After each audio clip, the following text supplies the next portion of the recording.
Hormuz में firing को नियमों का उल्लंघन करार दिया गया है। तो ये बड़ी बात कही गई है कि ईरान ने कई बार सीज फायर तोड़ा है। हॉर्मुज में जो फायरिंग की गई थी कुछ जहाजों पर, उससे बताया गया कि ये नियमों का उल्लंघन है। यूके देवनाथ जी, ये तमाम बातें वो देश कर रहा है जो सारे नियम साइड में रख करके इस पूरे युद्ध में उतरा हुआ है। हमने कुछ देर पहले अपने एक शो में तस्वीरें भी दिखाई कि वहां के जो वेटरन हैं वो किस तरीके से युद्ध रोकने की अपील कर रहे हैं और उन्हें ही गिरफ्तार करवा लिया जाता है ट्रंप सरकार की तरफ से। तो हॉर्मुज में फायरिंग, सीज फायर, उसके पहले ये कि ईरान को आना ही होगा टेबल पर, बातचीत करनी ही होगी, हमारे सैनिक युद्ध के लिए तैयार है, ये फिर से वही प्रेशर पॉलिटिक्स शुरू हो गई है इस्लामाबाद टॉक से पहले। मीनाक्षी जी, इसमें कोई शक नहीं है कि अमेरिका हमेशा से एक कैपिटलिस्ट कंट्री रहा है। चाहे रिपब्लिकन्स हो या डेमोक्रेट्स वहां पर पावर में आए, उनका एक ही उद्देश्य होता है, मुनाफा, मुनाफा और मुनाफा। बिजनेस माइंड यूज चाहे कर रहे हैं वो, अपना पूरा बिजनेस माइंड लगा रहे हैं एकदम हमेशा बहुत ज्यादा बिजनेस ओरिएंटेड होते हैं। और इसमें कोई शक नहीं है कि रिपब्लिकन पार्टी जब जब पावर में आती है, धनाढ्य लोगों की पार्टी है, एक्सट्रीम राइट विंगर्स हैं, तो उनका एक ही मकसद होता है कि जैसे अमेरिका ने, डोनाल्ड ट्रंप ने एक नारा दे दिया, मेक अमेरिका ग्रेट अगेन। तो ऐसे नारे देकर Republican party, extreme right wingers, जो वाइट स्किन ग्रुप होते हैं, वो सब उत्तेजित हो जाते हैं। अब क्या अमेरिका हमेशा नियम कानूनों को फॉलो करता रहा है?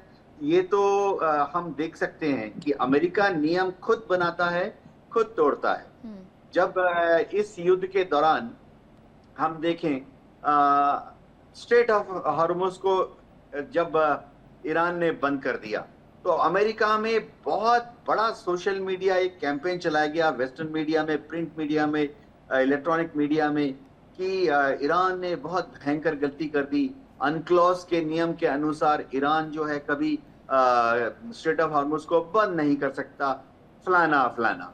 लेकिन आप देखिए अब क्या हो रहा है, अमेरिका खुद स्ट्रेट ऑफ हॉर्मुज को बंद कर रहा है। मकसद चाहे अलग अलग हो, लेकिन वही अमेरिका ने आज ओमान की खाड़ी में एक ईरान के शिप, कमर्शियल शिप को, तोस्का को पीछा करके उस पर गोलाबारी करके उसके इंजीनियरों को डैमेज करके उस जहाज को कैप्चर किया है इंटरनेशनल वाटर्स में। तो अमेरिका अपने युद्ध के नियम खुद बनाता है और खुद तोड़ता है। ऐसा उन्होंने हमेशा ही किया है। आप देख लीजिए, दुनिया भर में इतना हम कहते हैं कि एटमी युद्ध नहीं होना चाहिए, एनपीटी साइन करो। अमेरिका शायद पहला और आखिरी देश ऐसा है जिसने कि युद्ध के दौरान जापान पर एटमी हथियार गिराए थे। तो ऐसी बातें करके अमेरिका जो है विश्व को दिखाना चाहता है कि वह वही करना चाहते हैं जो वह चाहते हैं। उनको ह्यूमन राइट्स के बारे में कोई खास कोई तवज्जो नहीं है। हाँ, एचआर इश्यू को अमेरिका बहुत बढ़ावा तब दे देता है अगर वह उनके फेवर में काम कर रही है। अभी हम बात कर रहे थे डोनाल्ड ट्रंप और उनके परिवार की। देखिए, पाकिस्तान में उन्होंने खबर फैला दी कि बलूचिस्तान में रेयर अर्थ मिनरल है। आसिम मुनीर तक खुशी के मारे ट्रे में जाके डिस्प्ले कर रहे थे। उन्होंने कह दिया कि वो पसनी पोर्ट को डेवलप करेंगे। बलूचिस्तान में कच्चा तेल मिलता है, गैस मिलता है। आप यकीन मानिए, इसके साथ ही जो अमेरिकन कंपनीज इंटरेस्ट दिखा रही थी पसनी पोर्ट के डेवलपमेंट के लिए, और जिन अमेरिकन कंपनीज ने पैसा लगाया बलूचिस्तान में रेयर अर्थ मिनरल्स के डेवलपमेंट के लिए, उनके शेयर मार्केट कहां से कहां पहुंच गए। ऐसा होता रहता है। अभी इस युद्ध के दौरान भी डोनाल्ड ट्रंप के ना सिर्फ नजदीकियों ने, उनके दोस्तों ने भी बहुत गजब का मुनाफा बनाया है। आप कहीं पे भी देखिए, चाहे डॉ जोन्स हो, चाहे S&P 500 हो, नास्डाक हो, सब जगह पे इनसाइडर ट्रेडिंग को लेकर के सर, वैसे भी उनके बड़े बेटे पर कांग्रेस में जांच पेंडिंग पड़ी हुई है। अब उस बात को इस युद्ध के बीच में भले ही दरकिनार करने की कोशिश करें, लेकिन सच यही है कि पूरा बिजनेस माइंड राष्ट्रपति बन करके डोनाल्ड जे ट्रंप लगाते हुए नजर आ रहे हैं। कर्नल SK मलिक, एक तरफ देखा जाता है कि डोनाल्ड ट्रंप युद्ध की शुरुआत करते हैं, वेनेजुएला के साथ उन्होंने वही किया, उसके बाद ईरान में वो चले गए, उसके बाद ग्रीनलैंड से लेकर के तमाम देशों को लेकर के उनकी तरफ से ये कहा गया है कि जल्द ही मैं उन देशों का भी रुख करने वाला हूँ, मैक्सिको का मैं रुख करने वाला हूँ, ग्रीनलैंड का मैं रुख करने वाला हूँ। कनाडा पर वो ज़रूर पीछे हट गए थे, लेकिन ये क्या सच है कि डोनाल्ड ट्रंप युद्ध की शुरुआत करते हैं और उनके बेटे जाकर के पेंटागन से सीधे सीधे डील कर लेते हैं? अच्छी खासी डील की गई है, 620 मिलियन की डील की गई है, तो ये कॉन्फ्लिक्ट ऑफ इंटरेस्ट नहीं बल्कि कॉन्फ्लिक्ट ऑफ बिजनेस है। जी मीनाक्षी जी, जैसे लर्नेड वक्ताओं ने बोला, ये बात सही है कि जैसे ही वार शुरू होता है और तो जो मुनाफा करने वाले लोग हैं वो एक्टिव हो जाते हैं। और ये अमेरिका की तो पूरी इकोनॉमी देखा जाए उसका बहुत मेजर चंक चलता ही वार इकोनॉमी पे। वार पूरी अपने आप में इकोनॉमी ड्राइवर है। वहां पे जैसे ही वार शुरू होता है, अब देख लीजिए कि खाड़ी के देश यूएई का अमेरिका को बोल रहा है कि आप तो हमको कर नहीं पाए, अभी हम डिफेंस की तरफ चलते हैं, उनसे खरीदेंगे। तो बेनिफिशियर कौन होंगे? बेनिफिशियरी वही लोग होंगे जो ट्रंप के फैमिली के लोग हैं या उनके नियर एंड डियर है, जो लोग वहां की डिफेंस कंपनियों में अपना पैसा लगाए हुए हैं। They will be the ultimate beneficiary. यही बात होती है कि ट्रंप साहब चारों तरफ मूव करते हैं और ऊपर से टैरिफ वार जो छेड़ के लास्ट ईयर उन्होंने चलाया, ये भी देखा जाए इसमें भी उनके लोगों का एक तरह से हित छिपा हुआ था। वहां के परिवार के लोग, उनके बेटे पाकिस्तान में जा जाकर वहां पर उनकी विजिट करते हैं, उनके दामाद जाके विजिट करते हैं और एक तरह से हाइप क्रिएट करने की कोशिश करते हैं। और यहाँ तक बात है कि ट्रंप साहब की हर वक्तव्य को जो इनको इनसाइडर लोग हैं उनको पता रहता है, उनको हिंट रहता है कि कब क्या वक्त। देखिए स्टॉक मार्केट क्या है, मैनिपुलेशन कैसे होता है। स्टॉक मार्केट सेंसिटिव होता है सेंटिमेंट्स के लिए, और सेंटिमेंट क्या होता है कि जैसे ही वो कोई स्टेटमेंट देते हैं पूरी दुनिया में उसका असर आता है। पूरी दुनिया जब रिएक्ट करती है तो स्टॉक मार्केट पूरी दुनिया के रिएक्ट करते हैं। और चूंकि ये स्टेटमेंट जो टाइमिंग बाउंड जो इनकी बड़ी टाइमिंग बहुत इंपॉर्टेंस रखती है और इवेंट से पहले इंफॉर्मेशन का मिलना उन्हीं को बेनिफिट में डालता है। और ये तो सब पता, पूरी दुनिया इसका जिक्र कर रही है कि ट्रंप्स के स्टेटमेंट भी एक तरह से, ये मैं कहूंगा कि स्टेटमेंट सब बिके हुए हैं। बिके हुए का मतलब यही है कि वो स्टेटमेंट देते हैं अपने नियर एंड डियर को, सबको पता, उनको पता रहता है इनसाइडर लोगों को कि कब क्या पॉजिटिव आने वाला। Exactly word may not be known to them, but positive उसका सेंटिमेंट, ये पॉजिटिव आएगा या नेगेटिव आएगा, यही तो स्टॉक मार्केट को उछाल देता है या नीचे कर देता है। तो ये बात सही है कि उनके दामाद, उनके बेटों, उनकी जो ड्रोन कंपनियां हैं, यानी और बहुत सारी ऐसी कंपनी हैं जो मिसाइल्स के कंपोनेंट, सेमीकंडक्टर्स में इन्वॉल्व है, उनके उसमें डायरेक्ट हित है। तो ये कॉन्फ्लिक्ट ऑफ इंटरेस्ट नहीं, उससे जाकर कहीं आगे बात है। और बात ये है कि ट्रंप साहब क्यों नहीं चाहते। यस, कई बार उनको चाहते हैं कि जब उनका बिजनेस का फायदा हो रहा है तो वो क्यों चाहेंगे इसको डील होना। देखिए डील होना अलग बात है, ये एक ऑपरेशन जो चल रहा है उसमें हम अलग से भी। तो यहां तक जब जो आज का टॉपिक है, इसकी बात यह है कि निश्चित रूप से ट्रंप, उनके परिवार, उनके near and dear, they are the beneficiary, उनको बेनिफिट हो रहा है। जी बिल्कुल हो रहा है। मेजर जनरल माथुर, एक रिपोर्ट ये भी कहती है कि ट्रंप का नेटवर्थ व्हाइट हाउस में वापसी के बाद 60% बढ़कर के 6.3 बिलियन हो गया है, और इसमें उनके बेटे डोनाल्ड जूनियर और एरिक ट्रंप ने सिर्फ एक साल में 8 overseas real estate deal sign की है, जो कि पहले कार्यकाल में शून्य थी। आप मीनाक्षी बिल्कुल ठीक कह रही हैं। ये 6.3 नहीं, मेरा ख्याल, हो सकता है मैं गलत हूँ, 7.3 हो गया है, लगभग दुगना हो गया है। 3.8 3.9 से 7.3 हो गया है उनका नेटवर्थ। देखिए ये तमाम चीजें इसीलिए हो रही हैं कि डोनाल्ड ट्रंप के जो स्टेटमेंट, जो अभी कर्नल मलिक कह रहे थे, उनके स्टेटमेंट से सारा, और वो स्टेटमेंट आप टाइमिंग दिखा करिए, टाइमिंग वो फ्राइडे को स्टेटमेंट आएगा, मार्केट चढ़ेगा उनके जो, तो ये पूरा जो तरीका है वो कहीं ना कहीं पूरा इनको लाभ देने के लिए लगाया हुआ है, पहली बात। दूसरी बात यह है कि एक और चीज हमको नोटिस करने की जरूरत है, जो इनके दामाद हैं वो एक जूल है, वो जूश हैं। तो जो कुछ इजरायली कंपनियां हैं उनको भी यहाँ से ड्रोन के ऑर्डर्स मिल रहे हैं, उनमें उसमें इनके स्टेक्स हैं, और उससे भी ये लोग कहीं ना कहीं पैसा बनाते हुए नजर आ रहे हैं। तो मेरा कहने का मतलब ये है कि ओवरऑल जो सिचुएशन है कि इस युद्ध को इसलिए नहीं बढ़ाया जा रहा है क्योंकि वो उनका परिवार पैसा बनाए, लेकिन चूंकि युद्ध है इसलिए वो अपना उनका पूरा परिवार जो है वो लगातार पैसा बनाने की कोशिश में लगा हुआ है। और जिस तेजी से उनकी नेटवर्थ बढ़ रही है, क्योंकि बिजनेस जो माइंड है ये इंट्यूशन पे काम करता है, जबकि लड़ाई में इंट्यूशन कभी भी काम नहीं आती मीनाक्षी। अब आपको लड़ाई में पूरे सिस्टमेटिक तरीके से लड़ाई लड़ने की आवश्यकता होती है। अभी भी डोनाल्ड ट्रंप कह रहे हैं हम मीलों आगे हैं, ये हैं, हम जीत रहे हैं, वगैरह वगैरह। ये तमाम बातें कुछ ना कुछ कहीं ना कहीं इकोनॉमिक्स को को इफेक्ट करने के लिए इन बातों को कहा जाता है, और इनका जो असर मार्केट के ऊपर देखा जाता है उससे लाभ उठा रहे हैं इनके लोग। जो इनसाइडर ट्रेडिंग है, ये इसका एक इनके जो डेमोक्रेट जो पार्लियामेंटेरियंस हैं वो लोग भी इस बात को बहुत जोर शोर से उठा रहे हैं। कोई भी इस प्रकार की चीज बिना सत्य इसके अंदर हो, इसके बगैर नहीं बाहर आ सकती। और ये बात बिल्कुल क्लियर। जहां तक सवाल रियल एस्टेट का है, देखिए इनका मिडिल ईस्ट में या वेस्ट एशिया कहें उसको, वेस्ट एशिया में लगभग 10 अरब का इन्वेस्टमेंट का प्लान था, और कहीं ना कहीं वो इन्वेस्टमेंट जो है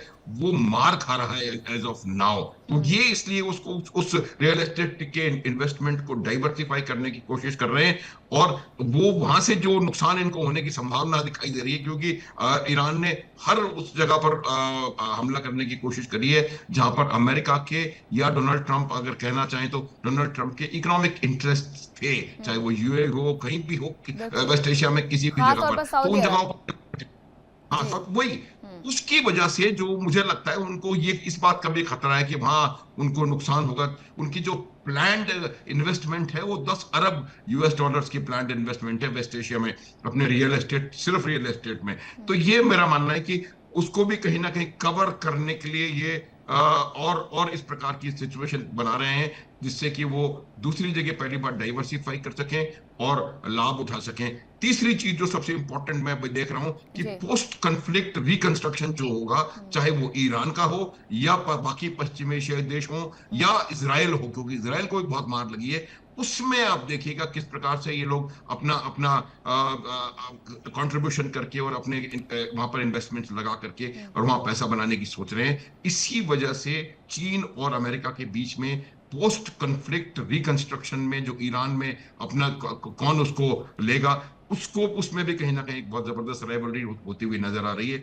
उसके दो एडवांटेजेस होंगे, एक तो मॉनेटरी एडवांटेज होगा, वो तो होगा ही, उसके अलावा प्रेजेंस, और जो ईरान एकमात्र ऐसी जगह थी जहां पर कि अमेरिका का पूरा सीधा प्रभुत्व नहीं था, अगर वो वहां पर रिकंस्ट्रक्शन में पैसा लगाएगा तो उनका प्रभुत्व ईरान के ऊपर भी उतना हो जाएगा। तो मिडिल ईस्ट की जो संसाधन संपन्न क्षेत्र है उस पे उनकी पकड़ ज्यादा और मजबूत होगी। तो ये तमाम चीजें बिजनेस के और पैसे के लिहाज से डोनाल्ड ट्रंप और उनका परिवार कहीं ना कहीं देखता हुआ नजर आ रहा है। अच्छा, इस पूरे मामले को लेकर के कई सारे मुद्दे ऐसे हैं जिस पर संसद बार बार मांग कर रही है, कांग्रेस बार बार मांग कर रही है अमर मस्ती खान जी कि इस पर जांच होनी चाहिए, जांच बैठाई जानी चाहिए। वो तमाम चीजें पेंडिंग भी पड़ी हुई है, लेकिन क्या डोनाल्ड ट्रंप को वहां पर लोग इस बात के लिए घेरते हुए नजर नहीं आ रहे हैं कि आप अपने बेटों का और अपना बिजनेस सिर्फ उससे बढ़ाते जा रहे हैं अपने दामाद के साथ साथ?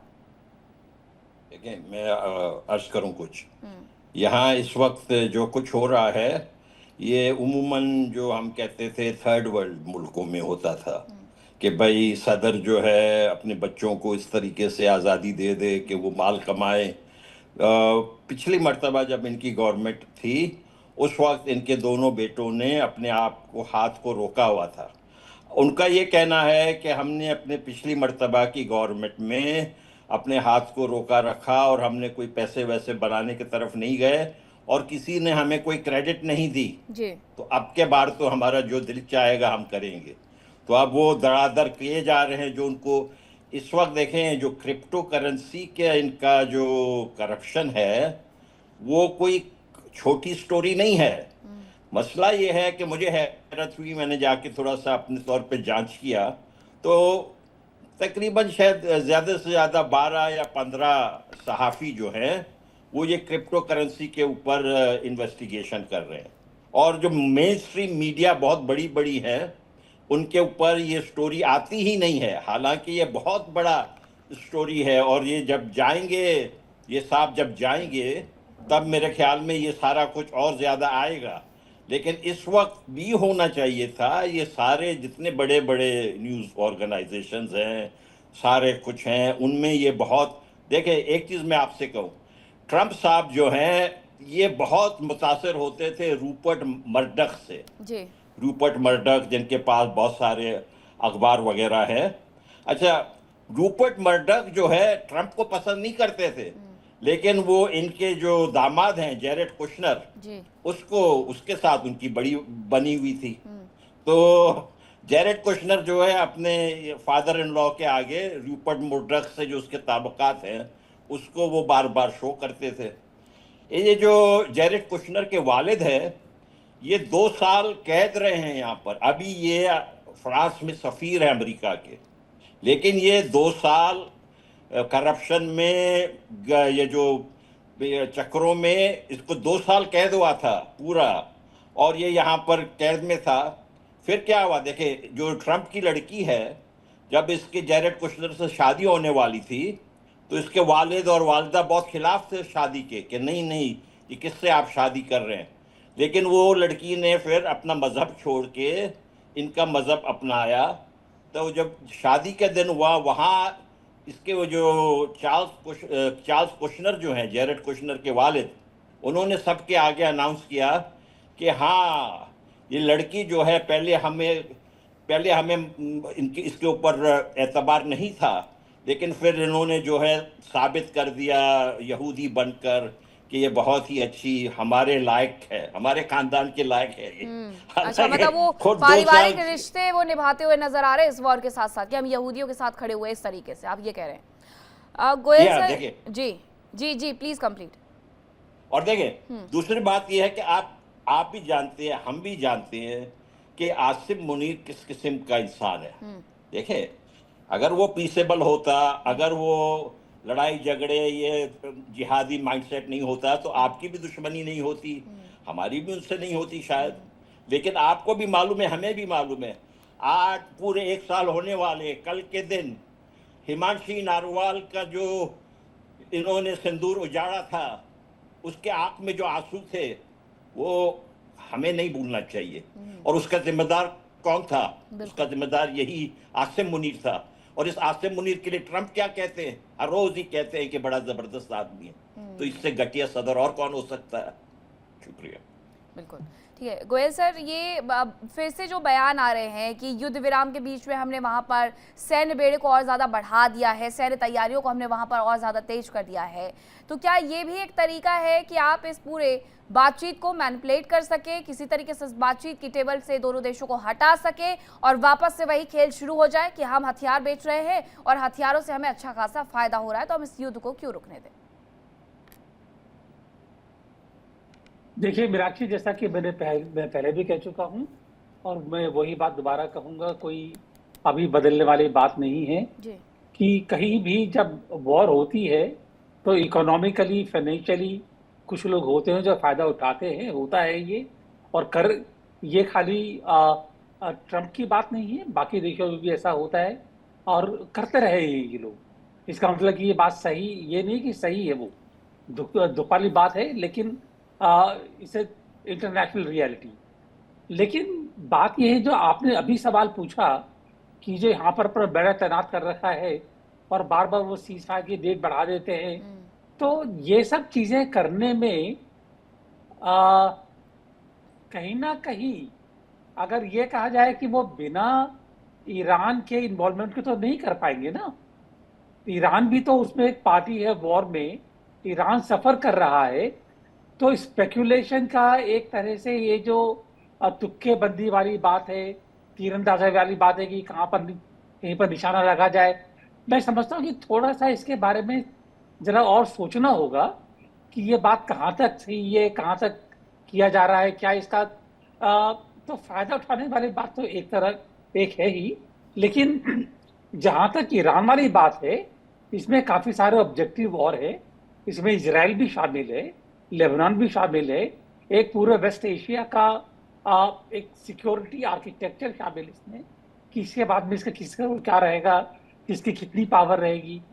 तो इतनी जल्दी ये कहना कि डिसीजन जो लिया जा रहा है कि वहां पर इसको तैनात किया जाए, उसके पीछे भी एक फाइनेंशियल मोटिवेशन है, हो सकता है हो, लेकिन मैं इतनी जल्दी इन मामलों में जो है एक स्पेकुलेटिव स्टेटमेंट नहीं दे पाऊंगा।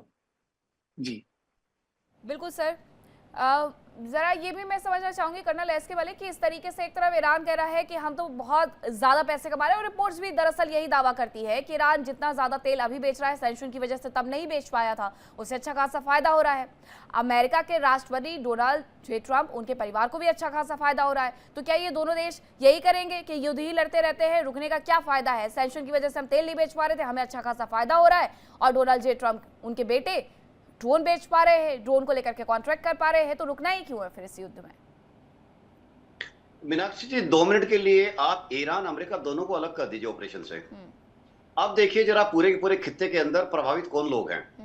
प्रभावित पूरे जीसीसी कंट्रीज हैं जो कि अपनी इकोनॉमी नहीं चला पा रहे हैं, बिकॉज उनका प्रोडक्शन नहीं हो पा रहा है, जहाज जा नहीं पा रहे हैं, तो उस तेल का क्या फायदा जो कुएं के अंदर बंद है, जो बाहर आउटपुट हो ही नहीं रहा है। दूसरी बात यह, जब प्रोडक्शन नहीं हो रहा है, सप्लाई लाइंस बाधित हो गई, सप्लाई हो नहीं रही है, तो फिर प्रभावित कौन कौन से कंट्री है? जापान से ले लो, चीन से ले लो, भारत से ले लो, और छोटे छोटे आसियान कंट्रीज भी हैं इसमें। कहने का मतलब है इकोनॉमी की रीढ़ की हड्डी एनर्जी एक तरह से बाधित हुई है। तो प्रेशर किधर से जा रहा है? ईरान हो सकता है, छोड़ दीजिए, मैं ईरान के 2 मिनट के लिए छोड़ दीजिए, क्योंकि ईरान की भी मैक्सिमम जो अर्थव्यवस्था है वो तेल यानी एनर्जी से जनित है, वहां से इसका पैसा आता है। अब हो सकता है अमेरिका का जो ये चल रहा है, जो मूव चला है कि उसको ब्लॉकेड कीजिए, यानी ब्लॉकेड और काउंटर ब्लॉकेड, हॉर्मुज के जिसको उनको बहाना मिला है कि हम हॉर्मुज के ब्लॉकेड के एवज में काउंटर ब्लॉकेड कर रहे हैं। निश्चित रूप से इसमें वो लोग ऐसे होते हैं पूरी दुनिया के अंदर, खासकर अमेरिका के अंदर हैं, जो बेनिफिट हो रहे हैं। इसके एग्जाम्पल देता हूं, हालांकि ये थोड़ा रिपीटेशन हो जाएगा, पर फिर भी मैं एग्जाम्पल देना चाहूंगा। देखिए अनुसर ने बताया कि फ्राइडे को एक नेगेटिव स्टेटमेंट आता है और सैटरडे संडे तेल के दाम बढ़ते हैं, लोग ट्रेड कर डालते हैं, और सैटरडे की नाइट में या मंडे की मॉर्निंग में जब वहां मार्केट खुलते हैं तो एक पॉजिटिव स्टेटमेंट आना, यानी फिर तेल के डाउन प्रेशर, तेल के प्राइसेस डाउन हो जाना। समझ लीजिए पूरी कहानी कैसे गवर्न होती है। इसमें हम रोक नहीं सकते, हम कुछ नहीं कर सकते। स्टेटमेंट देने वाले प्रेसिडेंट वहां के हैं, और ट्रेडिंग करने वाले या जो लोग एक तरह से माल कमाते हैं वो भी उनके नियर एंड डियर हो सकते हैं। मैं वापस आता हूं हॉर्मुज पे। देखिए मुझे जो आज का सिनेरियो है ये बहुत अच्छा नहीं लग रहा है, क्योंकि ये ट्रेंड हो रहा है। कल कोई कैसे रोक सकता है? जिसके पास ताकत होगी मलाका के ऊपर बैठ जाएगा जाके। कल वो फिर स्वेज कैनाल वाला जो पूरा एक्सिस है जो ऑयल सप्लाई का, कल कोई उस पर बैठ जाएगा जाके। तो एक तरह से दादागिरी हो गई, जो दादागिरी दिख भी रही है आज की डेट में। कहने का मतलब है ऐसे ट्रेंड सेट हो रहे हैं। सर वहां से तो ऑलरेडी यूएसएस मिगुएल कीथ वहां से निकला है मलक्का से, तो उसने टेंशन तो बढ़ा ही दी है कि धीरे धीरे ये विस्तार करते जा रहे हैं। क्या मिडिल ईस्ट से आप सीधे सीधे एशिया की तरफ घुसना शुरू कर दें?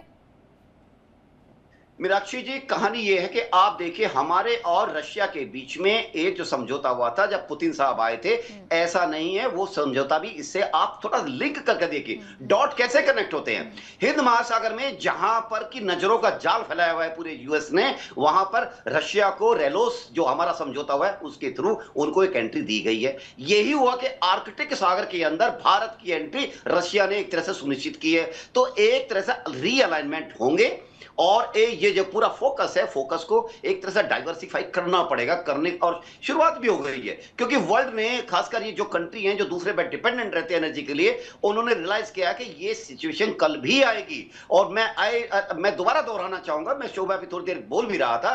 देखिए दो मकसद अलग अलग है। इजराइल को छोड़ दीजिए, वो अपने आप में पूरा एक स्टेटमेंट अलग है, पूरा उसका ऑब्जेक्टिव अलग है। अमेरिका ऑब्जेक्टिव पूरा का पूरा इकोनॉमी है, इकोनॉमी है, वार इकोनॉमी है, उसके लिए वार एक इकोनॉमी है। और जब जब देखा जाए, अगर आप ध्यान से देखें ना, तो देखिए जब जब अमेरिका की इकोनॉमी थोड़ा डाउन होती है, डॉलर को खतरा होता है, फिर वार करने पहुंच जाता है। ये इसमें कोई गलत नहीं है। मतलब गलत का मतलब है कोई इसका कोई अतिशयोक्ति नहीं, आश्चर्य नहीं है।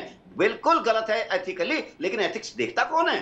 कहां है इवन? कहां इतने सारे बड़े बड़े सही कहा आपने कि डॉलर जैसे ही गिरने की कगार पर पहुंचता है, वैसे ही कोई ना कोई युद्ध शुरू कर दिया जाता है या ऐसे फेरबदल मार्केट में कर दिए जाते हैं जिसकी वजह से डॉलर और ज्यादा मजबूत स्थिति में पहुंच जाए। खबर आ रही है कि ईरानी मीडिया कह रहा है कि अभी तक पाकिस्तान नहीं पहुंचा उनका ईरानी डेलीगेशन। यूएस ईरान की बातचीत पर अभी भी सस्पेंस बरकरार है। दूसरी तरफ डोनाल्ड ट्रंप कह रहे हैं कि वार्ता विफल हुई तो बमबारी कर देंगे। युद्ध विराम के दौरान हमने वैसी भी सैन्य तैयारियां तेज कर ली है, हम कार्रवाई को तेज कर देंगे अगर ये बातचीत नहीं होती है तो। अब ऐसे ईरान अगर ये कह रहा है ग्रुप कैप्टन कि हमारा डेलीगेशन नहीं पहुंचा है और डोनाल्ड ट्रंप ये कह रहे हैं कि हमारी तैयारियां पूरी है, तो इस दबाव में क्या ईरानी डेलीगेशन कल तक वहां पर पहुंच पाएगा? मीनाक्षी जी अच्छी बात यह है कि पॉजिटिव डेवलपमेंट है इंडिकेशंस ऐसे आ रहे हैं कि कल इस्लामाबाद में शायद अमेरिकन डेलीगेशन पहुंच जाएगा। अमेरिका से इस्लामाबाद तक आने का फ्लाइट टाइम समझिए 16 घंटे है। इसी पॉजिटिव डेवलपमेंट को देखते देखते ईरानियन डेलीगेशन भी तैयार हो जाएगा। खबरें आ रही हैं कि तेहरान में सब कुछ तैयार है और जैसे ही उनको इंडिकेशन मिलेगा वो भी कुछ करेंगे। तेहरान से इस्लामाबाद आने में महज 4 घंटे लगते हैं। दोनों जो टीमें हैं वो हमेशा थोड़ा सा पाकिस्तान की तरफ से कोऑर्डिनेट कर लेते हैं कि प्राय प्राय एक साथ ही पाकिस्तान में पहुंचे। 1 या 2 घंटे का बीच में गैप दे दिया जाता है ताकि पाकिस्तान की तरफ से जो भी हायर कूटनीतिक आमतौर पे एक मंत्री को या एक बड़े आर्मी ऑफिसर्स को डिटेल किया जाता है, उनके विदेश मंत्री से भी एक बड़ा कूटनीतिज्ञ जाके रिसेप्शन पार्टी को तैयार करता है। लास्ट टाइम तो आसिम मुनीर खुद ही पहुंच गए थे अमेरिकन और ईरानियन डेलीगेशन को वेलकम करने के लिए। बात यह है कि कल जैसे ही बातचीत शुरू होगी तो सबसे पहला मुद्दा क्या है? ईरान के 10 पॉइंट बाद में डिस्कस कर लेंगे, अमेरिका के 15 पॉइंट बाद में डिस्कस कर लेंगे। सबसे बड़ी बात है कि कल शाम तक जो 14 दिन की सीज फायर थी उसकी समय सीमा खत्म हो रही है। तो सबसे पहले बातचीत में कुछ ऐसा इंडिकेशन आना चाहिए कि अमेरिका अपनी तरफ से हिंट दे कि वो सीज फायर की टाइमिंग को 24 घंटे, 48 घंटे या 72 घंटे बढ़ा रहा है। क्यों? जैसे ही अमेरिका इस इंडिकेशन को ऑफिशियली बताएगा, तुरंत डोनाल्ड ट्रंप को मौका मिलेगा कि वो भी नेतन्याहू को फोन करके रोक दें। नेतन्याहू तैयार खड़े हैं अपनी एयरफोर्स के जहाजों में बॉम्ब्स लोड करके कि सीज फायर की समय सीमा कल खत्म हो और इजराइल की एयरफोर्स टेक ऑफ कर ले ईरान की तरफ। तो सबसे बड़ा मुद्दा इस वक्त है कि जल्दी जल्दी से डोनाल्ड ट्रंप को नेतन्याहू को रोकना पड़ेगा। उसके पहले डोनाल्ड ट्रंप को फॉर्मली अनाउंस करना पड़ेगा कि सीज फायर की जो मुद्दत है वो 36 घंटे या 72 घंटे के लिए बढ़ा दी गई है।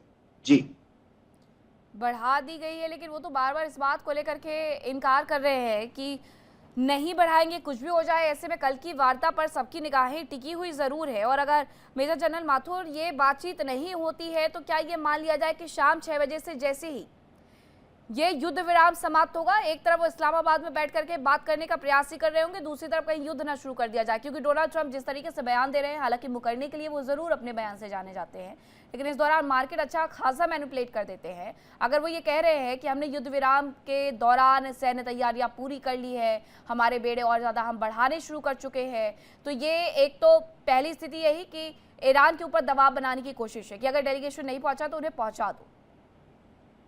बिल्कुल बिल्कुल मीनाक्षी, में कोई शक नहीं है, आपका आकलन सटीक है। ये पूरा जो दबाव की रणनीति है, ये मैं पहले भी कह चुका हूं कि जो पूरा का पूरा एक साइकोलॉजिकल वॉरफेयर की सोची समझी रणनीति के हिस्सा हैं ये जितने भी स्टेटमेंट्स उनके आ रहे हैं, जितना बिल्डअप हो रहा है,